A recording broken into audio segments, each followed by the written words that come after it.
Welcome to Darkwatch Stories, where we bring to life the chills, the shadows, and the mysteries that linger in the dark. If you enjoy spine-tingling stories and want to support the journey into the unknown, don't forget to like, subscribe, and share. Now, sit back, dim the lights, and let's step into tonight's story.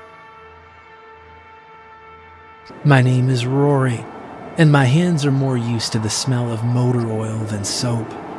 I work at a junkyard on the edge of town, the kind of place where you have to check for raccoons before you open the fridge. And by fridge, I mean the half-buried 89 whirlpool next to the tire fire pit. I've been here 8 months now, longer than I've ever lasted anywhere else. Before this place, I just skimmed through life on temp jobs, diners, warehouses, a shop that sold fireworks and taxidermy under one roof.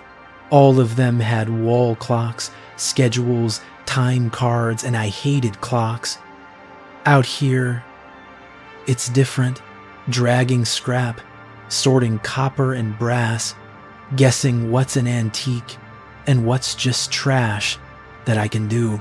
No uniforms, no fixed shifts, and no one cares if I disappear between the piles of dead washing machines. No one except Baker. Baker owns the yard, or his family does, according to him. He says this place has had his last name on the paperwork since before the road outside was paved. He's not exactly proud of it, but he's bound to it. Big guy, loud shirts, always smelling faintly of kerosene and old coins. Every day, Baker wanders to the far corners of the yard, digging through piles like a miner hunting ore. Whenever he drags out some rusted relic that has a story, he yells, "One man's trash," and waits for me to finish it. "Is still trash," I say. He laughs like it's the first time he's heard that. Maybe that's how he turns this busted lot into a kingdom. Baker has a trailer he calls the showroom. Inside, it looks like a flea market threw up. Dead clocks, bladeless fans, porcelain dolls with their eyes glaring through cracked glasses. The yard sits where town gives way to trees. Almost no one passes by. Even fewer people bother to lock anything. The ground is uneven, rutted, full of places where things just naturally vanish and show up somewhere else. Baker says it's raccoons. I say it'd have to be raccoons that know how to use a crowbar. Every other Sunday, a priest in a beat-up old car shows up with a bucket of holy water. He walks the yard, sprinkling, muttering Latin, then sits on the trailer steps with Baker and drinks something that definitely isn't communion wine. I asked once why he keeps coming back. Baker just shrugged. Some places suck up what people don't want to carry anymore. This yard's one of those.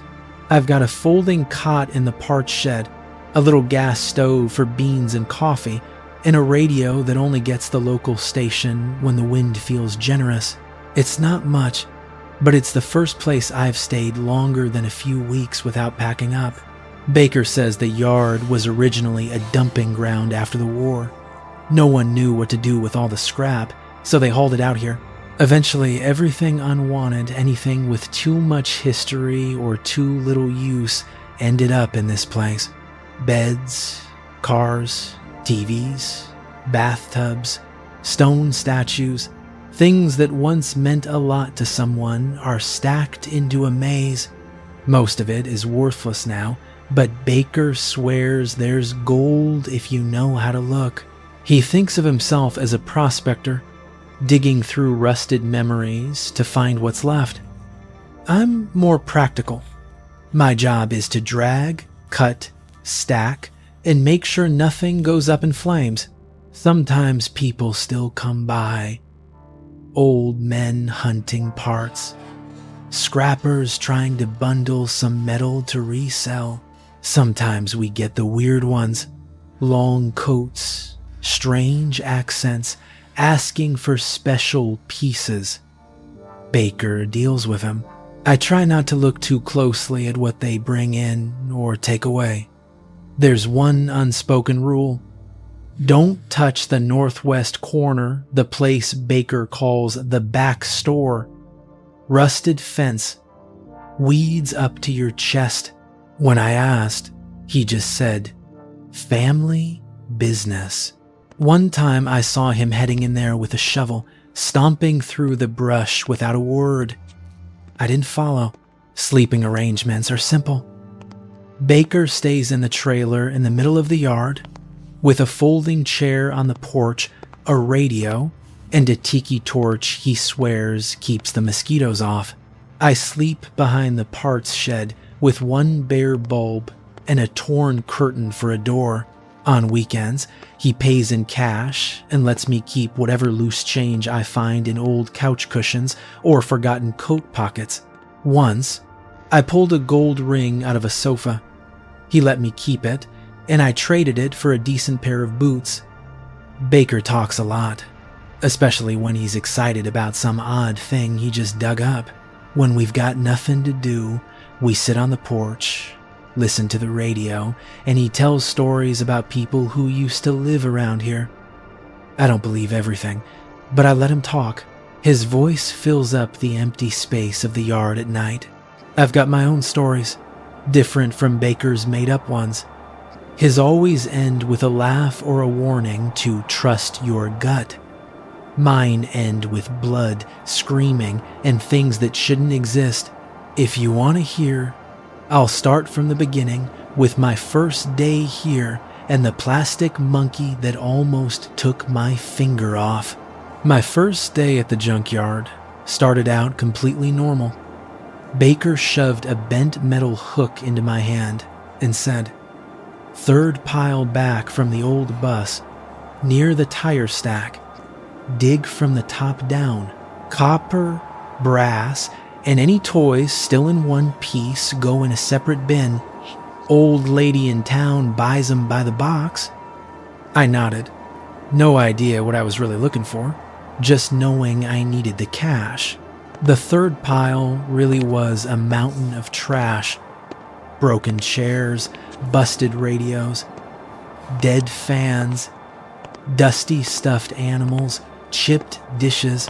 I swung the hook, flipped layer after layer, sweat soaking my shirt under the sun. Maybe 20 minutes in, I saw something peeking out from under a cracked plastic lawn chair and a pink toilet lid, a patch of brown fur, a tiny plastic hand. I bent down and pulled it free. It was a wind-up monkey toy, wearing a red vest, holding tiny brass cymbals. The fur was moldy. One eye was cracked, but otherwise it was intact. I remembered seeing one just like it on a static-filled TV back at the group home when I was a kid. It scared me then, but it was sorta cool too. I held it up and yelled to Baker, "Hey, you think this'll sell?" Baker squinted from the trailer porch, shading his eyes. "Oh, hell yeah. Bring it here," he shouted. I turned, got halfway to him, when something strange rippled through my palm. At first, I thought I just shifted my grip, but then the monkey's little plastic arms twitched. The cymbals clinked softly together. I froze. I hadn't wound it. The cymbals clashed again, louder. Its plastic head turned slightly in my direction. I tried to drop it, but it didn't fall. Those tiny molded fingers were clenched around my hand like a clamp. "Baker, this thing is I didn't finish." The toy's mouth snapped open, joints clicking dryly. The row of teeth inside was way too sharp for something made for kids. It lunged. I jerked my hand back, but I was too slow. Its jaws sank into the side of my index finger like it meant to tear the whole knuckle off. "Shit!" I yelled, flailing. The monkey dangled from my hand. cymbals crashing over and over like it was thrilled.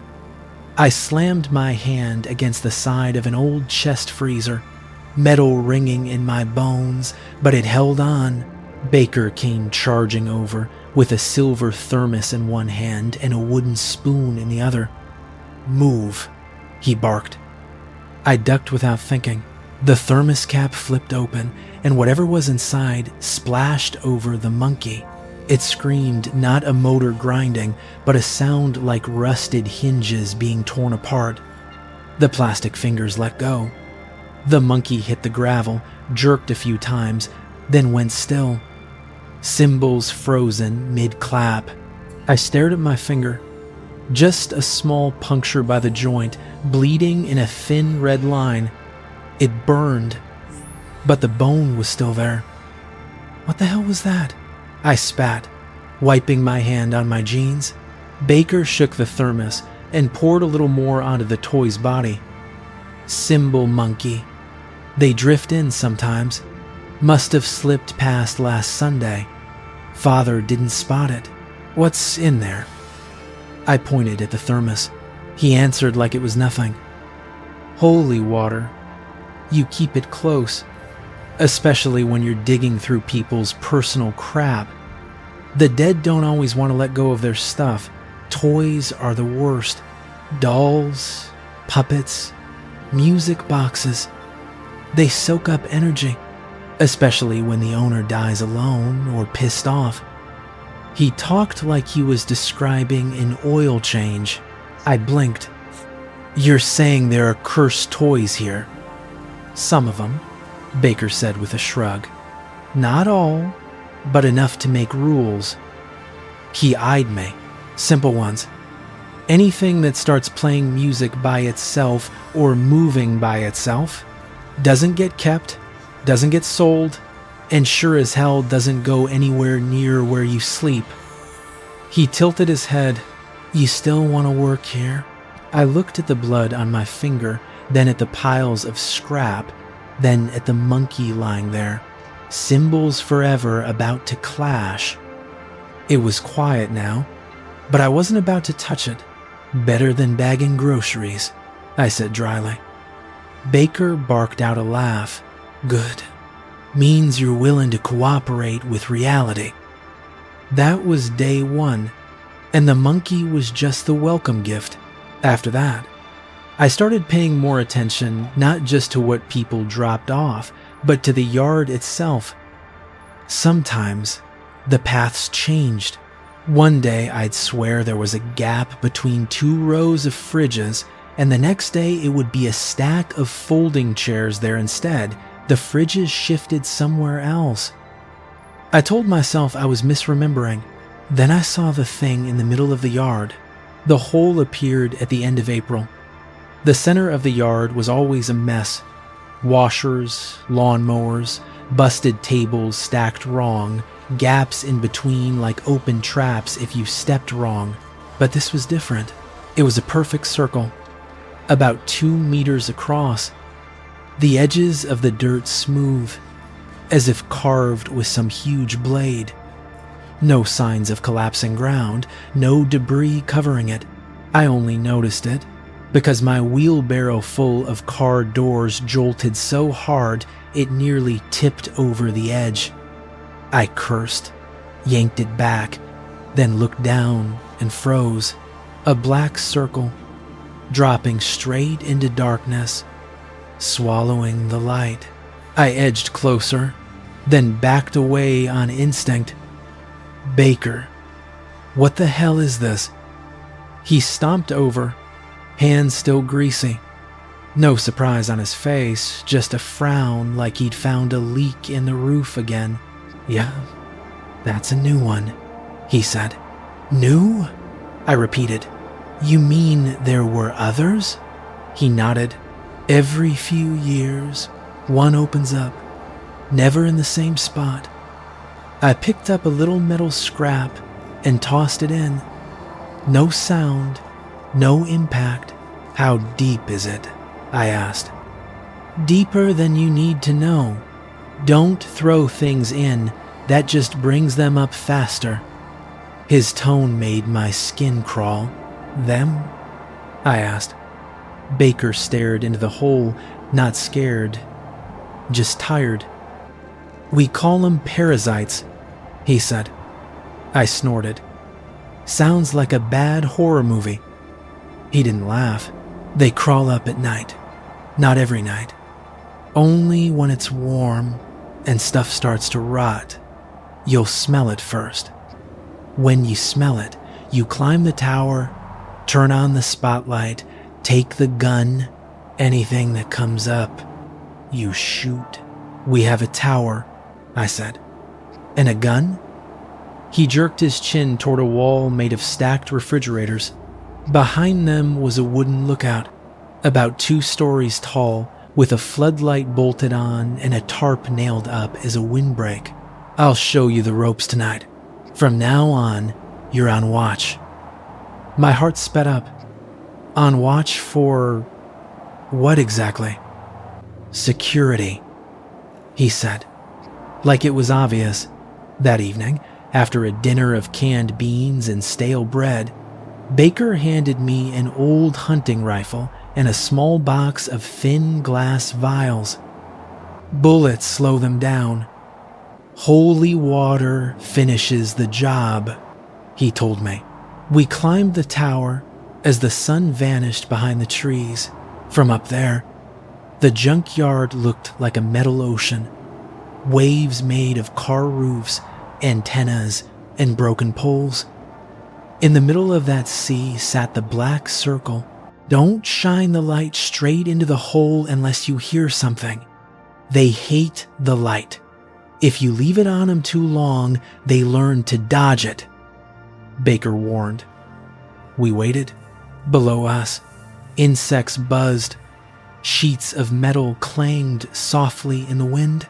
Baker cracked sunflower seeds, spitting shells into a tin can, casual as a bored cashier. I clutched the gun, my hands shaking a little.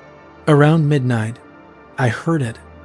At first, it sounded like faint scratching on sheet metal in the distance. Then it became clearer. Something with too many joints scraping its way up a dirt wall. Baker didn't move, just rested his hand on the floodlight switch. Wait, he whispered. The smell reached us next, thick and rotten, like meat left in a cooler under the sun for a week. Now, he said. I hit the floodlight. What pulled itself out of the hole didn't look like anything that belonged on Earth. Its skin was pale and slick, like boiled flesh. Limbs, too long, too slim, bending the wrong way at the joints. I couldn't see any eyes, only a wide mouth slashed across its face, packed with rows of leech-like teeth. It didn't scream. It just stood there, sniffing. My finger tightened on the trigger. The shot knocked it sideways, but it didn't fall. That stick insect body twisted back toward the light. Baker tossed me one of the little glass vials. Throw it, he ordered. I snapped the tip and hurled it. The vial shattered against its side. The spilled water glistened under the beam. This time it shrieked a noise, like needles scraping my spine. Its long body spasmed, folding in on itself like something being crushed from the inside. In seconds, it was nothing but a crumpled mass clinging to the lip of the hole. Then it slid away into the dark. Baker stood, brushed off his hands like he'd stepped on a cockroach. One might be another. They like traveling in pairs, he said. I stared at him. How long has this been going on? As long as I've been alive. Probably longer. Before me was my dad. Before him, my granddad.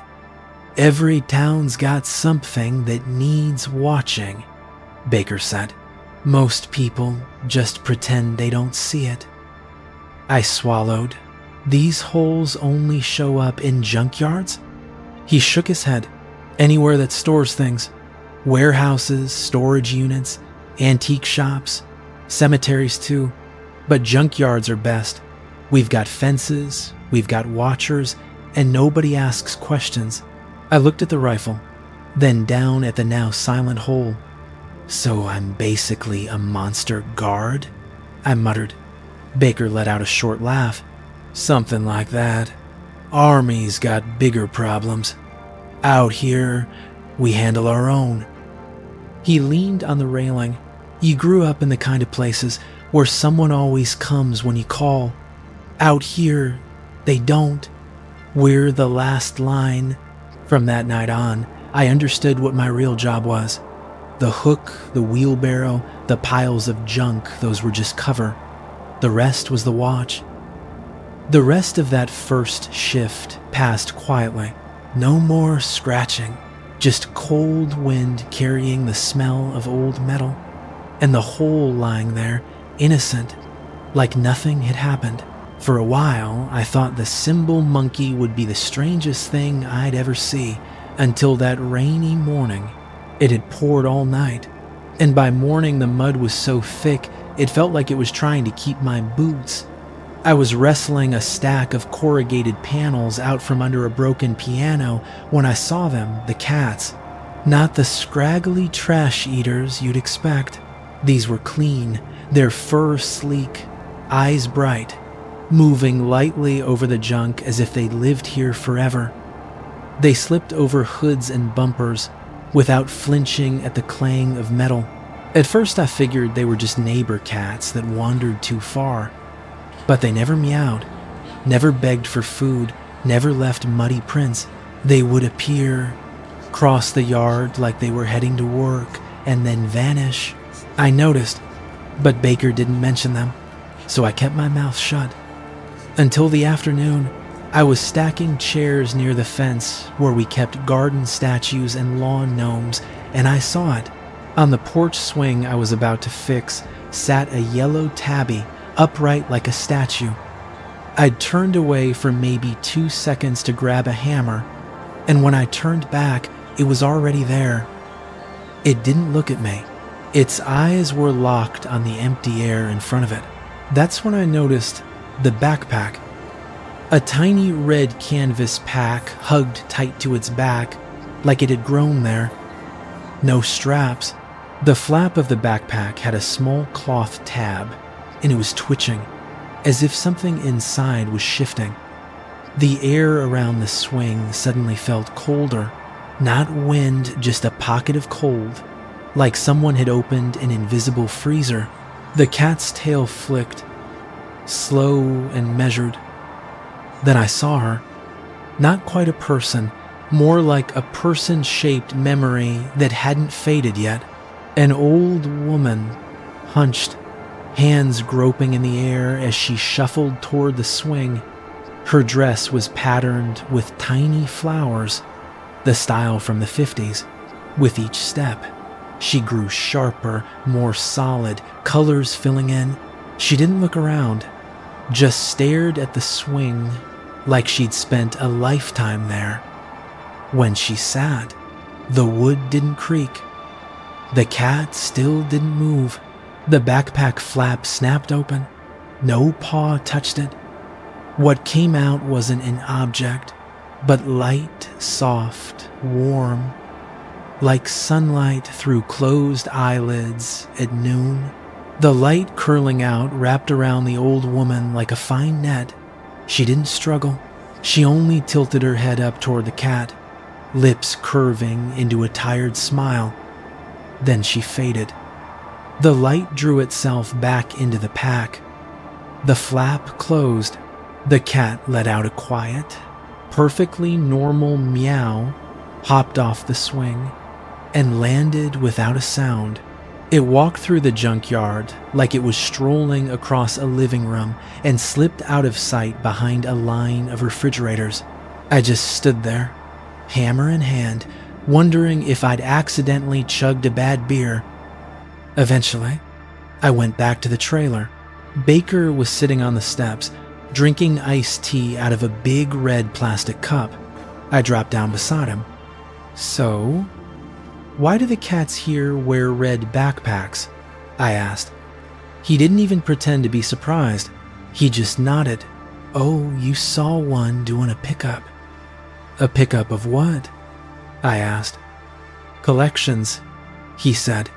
"They come to take souls that linger on their keepsakes. Happens now and then." He gestured toward the yard. "A widow brings her husband's chair. A kid dumps a whole box of his dead brother's toys. People think throwing stuff away means throwing away the memories. It doesn't. Some souls stick. Regret and longing are the strongest glue there is." He took another sip. "The cats come to peel that off." He pointed with his chin at the hammer in my hand. "Some souls go easy. Some dig their nails into chairs, bite into beds, scream through old speakers. Then they send in the mean cats. I once saw a bobcat with a backpack drag a Civil War soldier out of a wagon wheel. I tried to picture that and failed. "Why red backpacks?" I pressed. "Uniform," he said. "So we know they're legit. Red pack cats don't purr, don't cuddle. They clock in, they clock out." I thought of the light and the woman's smile. It was hard to believe death had a courier service staffed by cats, but after shooting a thing out of a bottomless hole, my disbelief had already taken a long walk. Baker just shrugged. "The cats aren't even the strangest part. After that, I saw cat ears everywhere, peeking from behind a dead microwave, from under a hood, between old tires. Sometimes I'd catch a flash of red disappearing behind a stack of chairs. Some nights a chair would sway with no wind, or a record player would spin half a turn and stop. If I waited long enough, a cat would show up. And after that, silence. Once I'd seen enough, I gave up trying to make sense of it. The normal rules didn't apply here anymore. The monkey, the parasites, the backpack cats, they all felt like pieces of some larger machine I couldn't fully see. Baker just shrugged and said Ohio was full of weird spots. Most folks were just good at keeping their heads down. "We don't," he said. "We look straight at it and we clean up." I thought that was more than enough weirdness for one lifetime. Then came the corpse flowers. That's what Baker called them. But they weren't like the ones I'd seen on TV. They weren't in pots. No one grew them for show. They were planted like a living fence around the hole, and my job was to feed them. The first day, Baker handed me 2 buckets. Inside was meat. Some of it was scraps from the town slaughterhouse skin, tendons, whatever no one bought. Some of it was carved up parasite limbs, left to rot for a few days. The rest I didn't ask about. The smell punched me in the face, sweet and rotten, like a fist straight to the gut.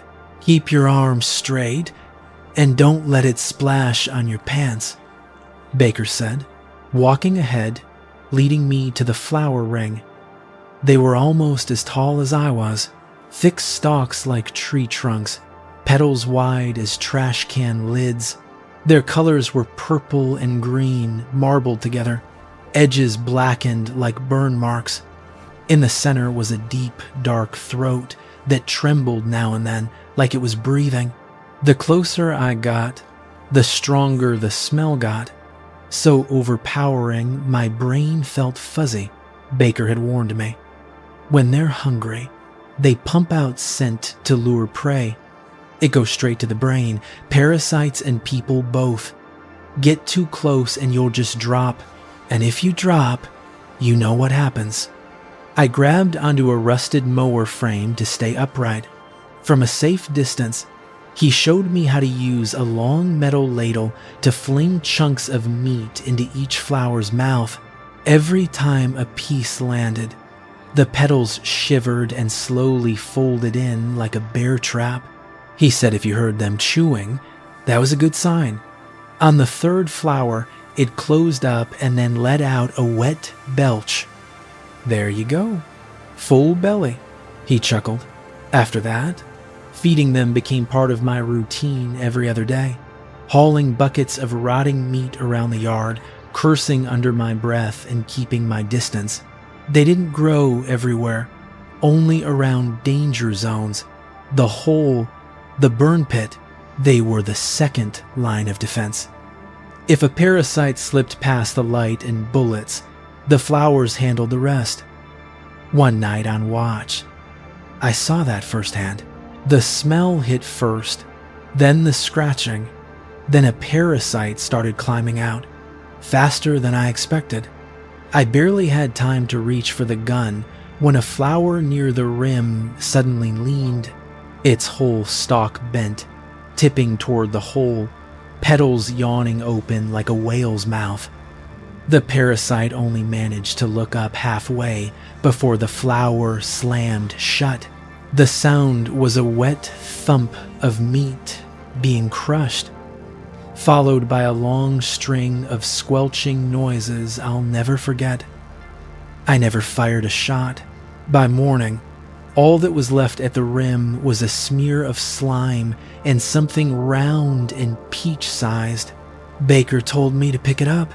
It was a seed, shaped like a tiny skull, heavier than it looked, ice cold. We had a whole crate of them in the shed. They don't sprout unless you plant them in monster remains, Baker explained. That's why they only grow around the hole and the burn pit where we torch what's left of the parasites. Once you bury one, it only takes a few weeks for the stalk to shoot up like bamboo after rain. The flowers bloom for about a year, then collapse, rotting into a heap of black sludge. We shovel it up and toss it into the fire, wait until it's ash, then plant new seeds. It's an ugly cycle, but it works. I learned to respect them. They don't like being touched. Once, I slipped and brushed a petal with my hand.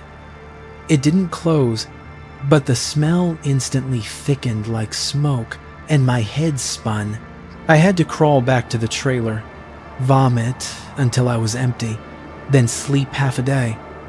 After that, I used a longer shovel handle, wrapped a rag around my nose, and always wore gloves. If the flowers started stinking too much, I knew I was late for feeding time. They don't have eyes or a clear mouth, but they've got a kind of memory of time, of scent. Feed them regularly, and they behave. Forget, and they get restless. I often wondered who was the first person to think of planting these things around a demon pit. Maybe a family like Baker's, watching their town get chewed up and deciding to grow a living fence.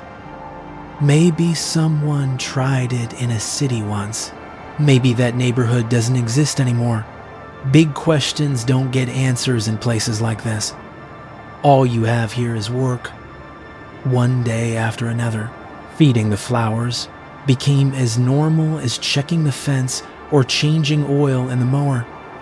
I still lived in the parts shed, waking to the smell of old metal and falling asleep to wind hissing through sheet seams. When I had spare time, I sat on the trailer steps with lukewarm coffee, watching the junk heaps change color with the sun. Sometimes a backpack cat padded past, silent as a delivery worker on their route. Sometimes I can't believe the sentences coming out of my own mouth. If you'd met me before I came here, I was just a guy with a torn backpack, drifting from town to town, working until I got bored and leaving. No one remembered my name at the diner or the warehouse. Here, at least, Baker does. And the town, even as it pretends not to see, still drops things off and calls when they hear strange noises from the woods. In the end, It isn't just the money that keeps me here. It's the twisted feeling that everything, the monkey, the parasites, the cats, the flowers, fits together like parts of a warped but well-oiled machine. Anywhere else, trash is just trash. Here, it's memory, bait, and trap. The things people throw away become weapons, walls, or a full-time job for someone like me. Parasites crawl out whenever they think no one's watching. The flowers are waiting. Cats come for souls clinging to chairs, beds, pianos. Holy water in a silver thermos waits for toys that bite. Every piece has a role. I don't understand how the world works, but I understand how the yard does. Don't stand near the hole when you smell rot. Don't sleep near anything that makes noise on its own. See a flash of red? Let the cat handle it. Baker calls it trash logic. He says, what we throw away doesn't vanish. It piles up somewhere, warps, collects stories, soaks in sadness and rage. We're here to clean up the fallout. I can't tell if he's a philosopher or just spent too long living inside his own metaphors, but standing on the tower, watching the night roll over dead cars, I can't say he's wrong. I never wanted to be a hero. On my first shift after the monkey, my hands still shook loading shells. Every scrape made me picture another wide mouth, another backward joint. Once, a flower snapped up a parasite I just shot, its blood splattering the petals, steaming in the spotlight. That night I dreamed I was the one being swallowed. But like everything nasty in life, I got used to it. My hands stopped shaking when I twisted open holy water vials. The corpse flower stink was still horrible, but I learned to breathe slow through a rag. Backpack cats stopped freezing me in place. Sometimes I just nodded at them out of habit. Things that used to be nightmares turned into today's tasks. It's the normal things that feel strange now. One day, Baker brought back 2 hamburgers from town, still hot and dripping with sauce. We ate on the porch, listening to radio chatter about traffic and weather. Nobody mentioned the hole. Nobody mentioned the monkey. It felt like the outside world was a movie, and the junkyard full of monsters was the real home. The nearby town knows something's off, even if they don't name it. They don't come close after dark. They don't ask about the occasional gunshot. But when an old warehouse in town starts to stink and a red pack cat shows up, they call Baker. He drives out, comes back with mud on his clothes and tired eyes. He doesn't explain.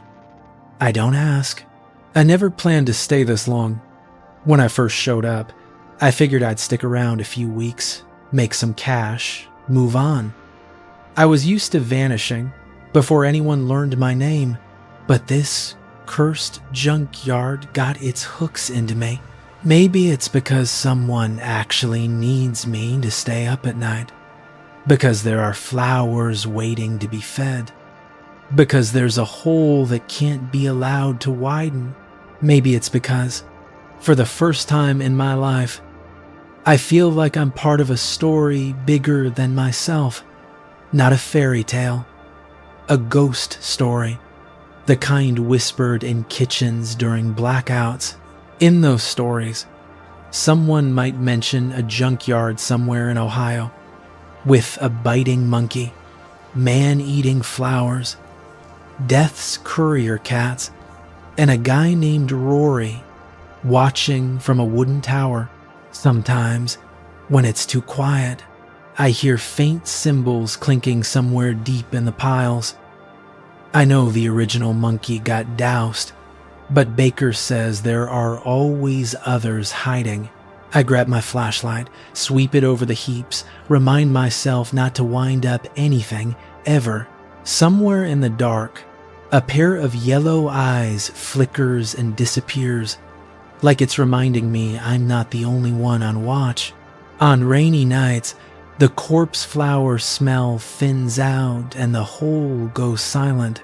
I lie on my cot in the shed, listening to the rain hammer the metal roof, thinking about the day I arrived, empty pockets, empty plans. I think about what I've done since. Shooting nameless things, tossing meat to flowers, watching cats wrap light around people's ghost.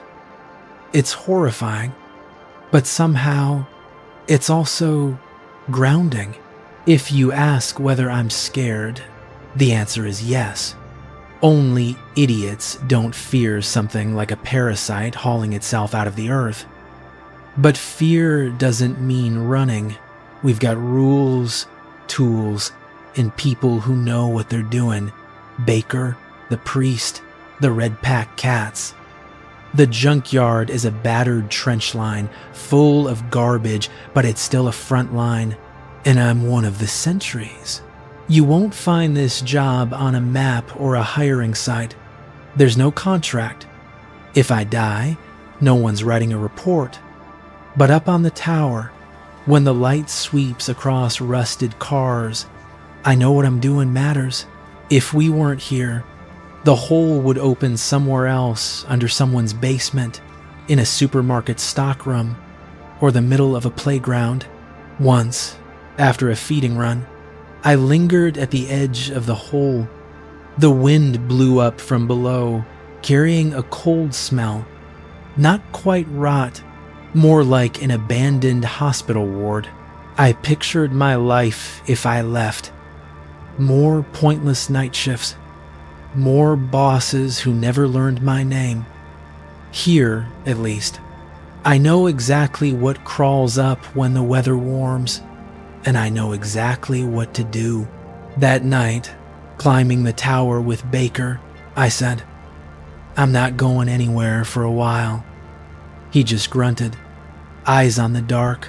Later, though, he quietly changed the wooden board nailed inside the tower.